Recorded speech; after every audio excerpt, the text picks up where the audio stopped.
पौष माह के कृष्ण पक्ष की एकादशी को सफला एकादशी व्रत रखा जाता है।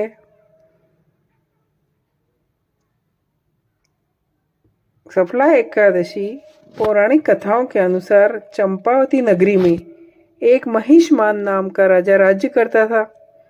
उसके 4 पुत्र थे। उन सब में लुम्पक नाम वाला बड़ा राजपुत्र महापापी था। वह पापी सदा वैश्यागमन तथा दूसरे बुरे कामों में अपने पिता का धन नष्ट किया करता था। सदैव ही देवता, ब्राह्मण, वैष्णवों की निंदा किया करता था।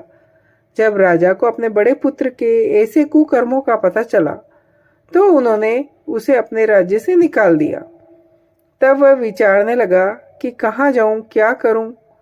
अंत में उसने चोरी करने का निश्चय किया। दिन में वह वन में रहता और रात्रि को अपने पिता की नगरी में चोरी करता तथा प्रजा को तंग करने और उन्हें मारने का कुकर्म करता। कुछ समय पश्चात सारी नगरी भयभीत हो गई। वह वन में रहकर पशु आदि को मारकर खाने लगा।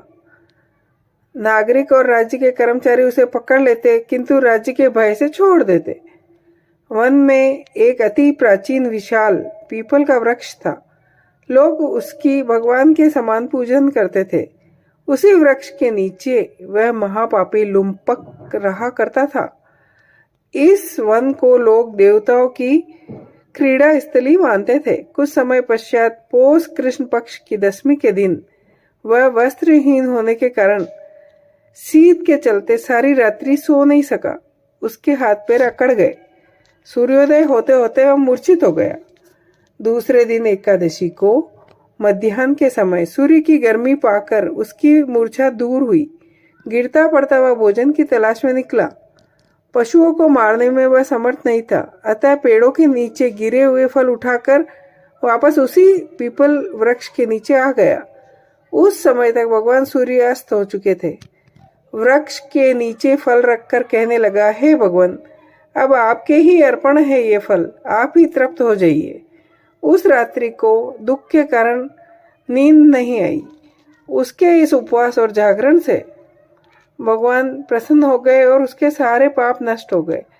दूसरे दिन प्रातः एक अति सुंदर घोड़ा अनेक सुंदर वस्तुओं से सजा हुआ उसके सामने आकर खड़ा हो गया।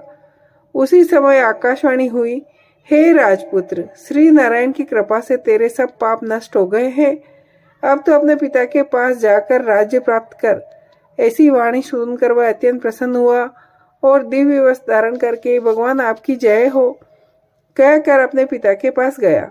उसके पिता ने प्रसन्न होकर उसे समस्त राज्य का भार सौंप दिया और वन का रास्ता लिया। अब लुम्पक शास्त्रानुसार राज्य करने लगा। उसके स्त्री, पुत्र आदि सारा कुटुंब भगवान श्री नारायण का परम भक्त हो गया।